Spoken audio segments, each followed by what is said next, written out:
ইলাহা ইল্লাল্লাহ লা ইলাহা লা ইলাহা ইল্লাল্লাহ লা ইলাহা এইরে কত সুন্দরী মদিনা কেমনে যাব জানি না এইরে কত সুন্দর মদিনা কেমনে যাব জানি না এইরে দয়া করো দয়াল আল্লাহ দয়া করো নসিব করো মদিনা লা ইলাহা ইল্লাল্লাহ লা ইলাহা এইরে নামাজ রোজা ছাইরো না মা বাবাকে ভুইলো না এইরে নামাজ রোজা আহা মা বাবাকে ভুইল না এইরে জান্নাতবাসী হইতে চাইলে জান্নাতবাসী হইতে চাইলে প্রাণ ভরে করো সাধনা লা ইলাহা ইল্লাল্লাহ লা ইলাহা লা ইলাহা ইল্লাল্লাহ মুহাম্মাদুর রাসূলুল্লাহ সাল্লাল্লাহু আলাইহি ওয়াসাল্লাম সালাক দুনো স্টেজে সালাক দুনো বাড়ি তুই যান এমনি যে অবস্থা মাহফিলের চা খাওয়েন না ফ্লাক্স রাখিয়ে বাড়ি যান আল্লাহ আল্লাহ আল্লাহ আল্লাহ আল্লাহ আল্লাহ আল্লাহ আল্লাহ আল্লাহ আল্লাহ আল্লাহ আল্লাহ আল্লাহ আপন করি নাও গো দয়াল করিও না তোমার প্রেমের আলোয় ভরে তোমার প্রেমের আলোয় ভরে দাও গো মনির ঘর আল্লাহ আল্লাহ আল্লাহ আল্লাহ আল্লাহ আল্লাহ আল্লাহ আল্লাহ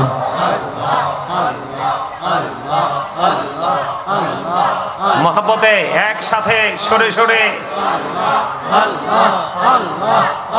আমি যে স্টাইলে করব ঠিক সেই স্টাইলে আল্লাহ আল্লাহ আল্লাহ আল্লাহ আল্লাহ আল্লাহ আল্লাহ আল্লাহ পাগল পারা মনটা শুধু খুঁজে দিবানিসি কেমন করে বলবো গো দয়াল কেমন করে বলবো গো দয়াল তোমায় ভালোবাসি আল্লাহ আল্লাহ আল্লাহ আল্লাহ আল্লাহ আল্লাহ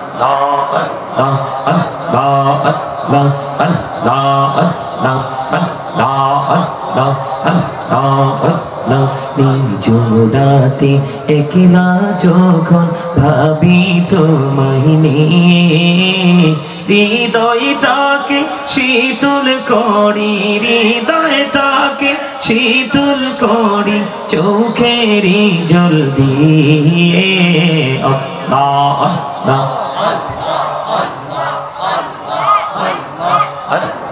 আল্লাহ আল্লাহ আল্লাহ এই পৃথিবী বড়ই নিঠুর নেই তো ভালোবাসা আওয়ালা খেরে পাবো গো তোমায় আওয়ালা খেরে পাবো গো তোমায় এই তো মনে আশা আল্লাহ আল্লাহ আল্লাহ আল্লাহ আল্লাহ আল্লাহ আল্লাহ আল্লাহ আল্লাহ এই নামেতে এত মধু এই নামেতে এত মধু জাহানিনি তো আগের দয়াল জাহানিনি তো আগে যতই জপি নামটি তোমার যতই জপি নামটি তোমার ততই মধুর লাগে দয়াল ততই মধুর লাগে আল্লাহ আল্লাহ আল্লাহ আল্লাহ আল্লাহ আল্লাহ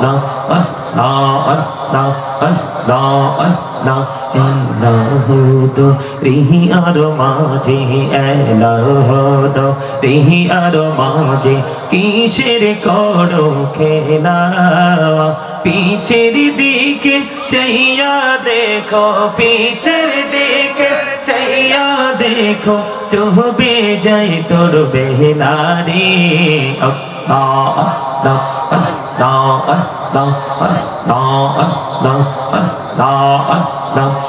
মেরা কোহরে গো নবী মেরা যেতে যাইয়া মেরা কোহরে গো নবী মেরা যেতে যাইয়া দয়াল প্রভু দিলেন মেরাজ দয়াল প্রভু দিলেন মেরাজ মুমিনের লাগিয়া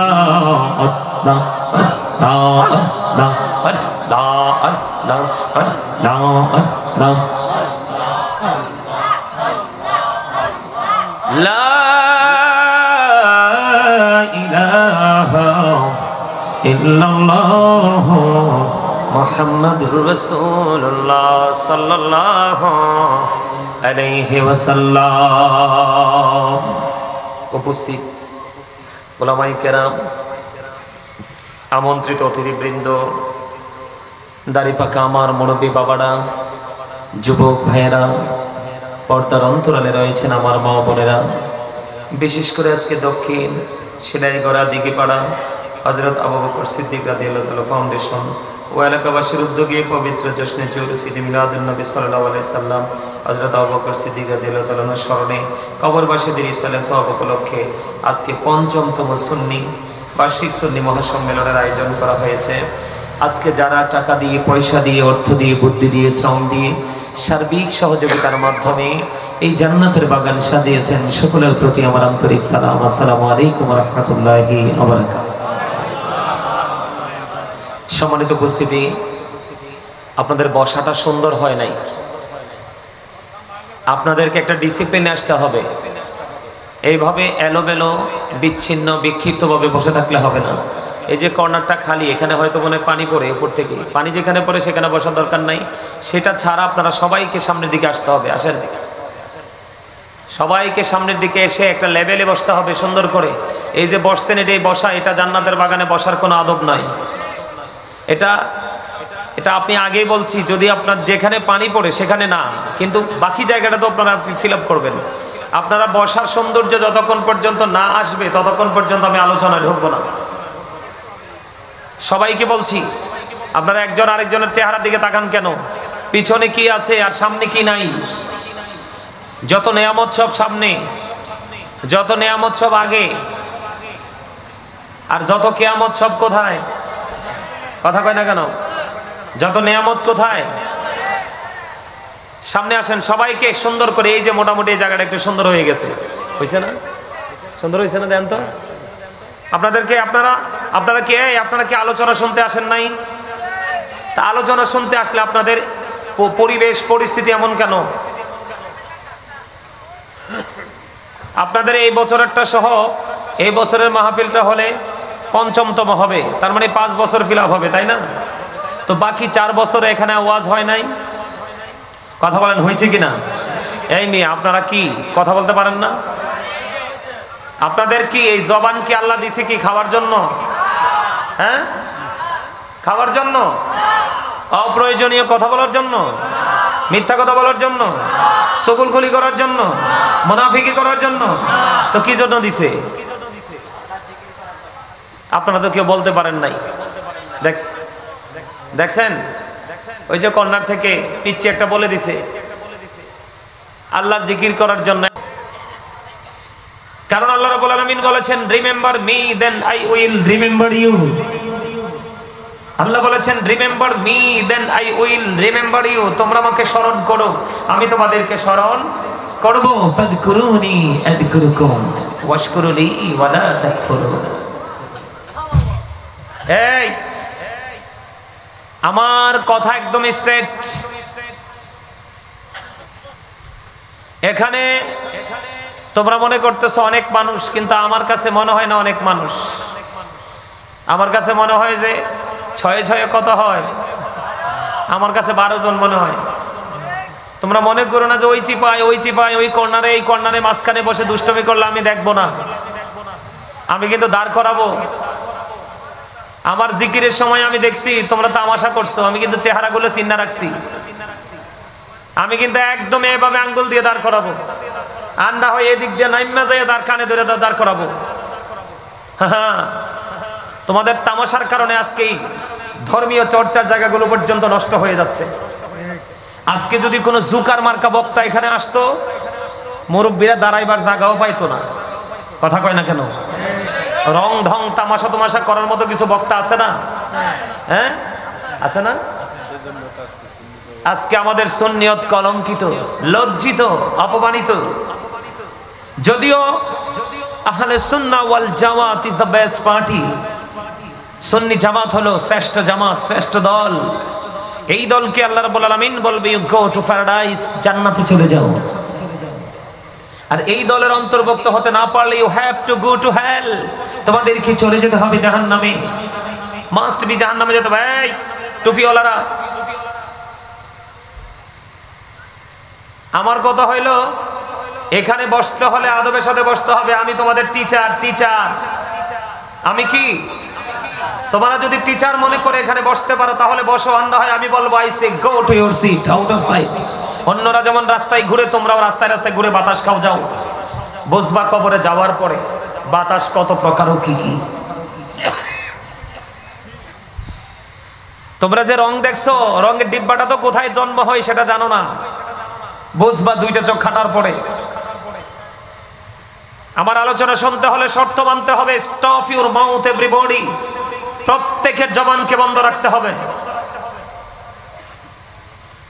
2 নাম্বার, সেকেন্ড কন্ডিশন, 2 নাম্বার শর্ত হলো you listening my lecture very attentively, আমার কথা সবাইকে মন দিয়ে শুনতে হবে। থার্ড কন্ডিশন, ভালো না লাগলে I say go to your seat, out of sight, বাসায় চলে যেতে হবে। এটা তামাশার জায়গা না, এটা জান্নাতের বাগান। এটা কিসের বাগান? যারা সাজাইছে ওরা বলতে পারবে সাজাইতে কত সাফার করতে হয়েছে। যারা মাহফিল করায়, গানের আসর করতে এত কষ্ট হয় না, কারণ টাকা যেই কোনো লোক দেয়। কিন্তু মাহফিলে টাকা বের করতে যে কত কষ্ট, মসজিদের কাজ ধরলে টাকা বের করতে যে কত কষ্ট, মাদ্রাসার কাজ ধরলে আল্লাহর গোলামি করতে গেলে টাকা বের করতে যে কত কষ্ট, যারা কর্তৃপক্ষ টিম থাকে তারা বুঝে। আপনি এককভাবে আপনার ঘর তোলেন, 6 মাসও লাগে না, ঘর দালান উঠে যায়। কিন্তু মসজিদ 6 বছর পরে থাকে, ছাদ হয় না। আবার আমরা নিজেদেরকে মুসলমানও দাবি করি, লজ্জা থাকা উচিত। কি দাদা ভাই ঠিক বলছি না? বলছি। আপনারা বলেন আমার কথাকে রং হইছে নাকি রাইট? বলছি। আমি যদি আপনাদেরকে রাইট বলে থাকি, অনেক ছেলেদের মাথায় টুপি নাই। কি নাই? তুমি তো চা দোকান আর মাহফিলের মধ্যে কোনো ডিসটেন্স তৈরি করতে পারো নাই। চা দোকানটা কি আর এই মাহফিলটা কি, এটার মধ্যে যে কম্পেয়ার করতে হয়, সেই কম্পেয়ার করা সে মেন্টালিটি তো তোমার নাই। কারণ তুমি বলবা আই এম সেন্সলেস। কিটারে কথা কথা কিনলে ঠিক না? এত যদি বিবেক বানাতে হতো আজকে মাহফিলে টুপি বইরাইতো। কি কোন? কারণ দুনিয়ার প্রেমে এমন পড়ছো। আল্লাহ দুনিয়ার প্রেম সম্পর্কে সূরা আল ইমরানের 185 নম্বর আয়াতে বলে দিয়েছেন, ওয়ামাল হায়াতুদ দুনিয়া ইল্লা মাতাউল গুরুর। এই দুনিয়ার জীবনটা, এই পৃথিবীর জীবনটাই হায়াতটা একটা ধোঁকা। কে বলেছে? আল্লাহ। তোমরা ধোঁকার মধ্যেই পড়ে আছো না। এই ছোট্ট একটা মাহফিলের প্যান্ডেলও খালি থাকে। তোমরা দেখো না আমাদের বাংলাদেশি হিন্দুরা যখন তাদের পূজা করে, দেখবা দল মত নির্বিশেষে বড় ছোট সবাই দলে দলে যায় তাদের পূজা মণ্ডপে। তাদের কারো কোনো ধরনের কোনো কি থাকে না, আউট কোনো চিন্তা থাকে না। তুমি আমি মুসলমান, আজকে এত সুন্দর জান্নাতের বাগান, তুমি রাস্তায়, ভাবতে অবাক লাগে এবং লজ্জাও লাগে। লজ্জা মানুষের চোখে থাকে, যার লজ্জা নাই তার ঈমান নাই। আরে চক্ষু লজ্জায় তো মানুষ এলাকার মাহফিল হচ্ছে দেখতেও তো আসে।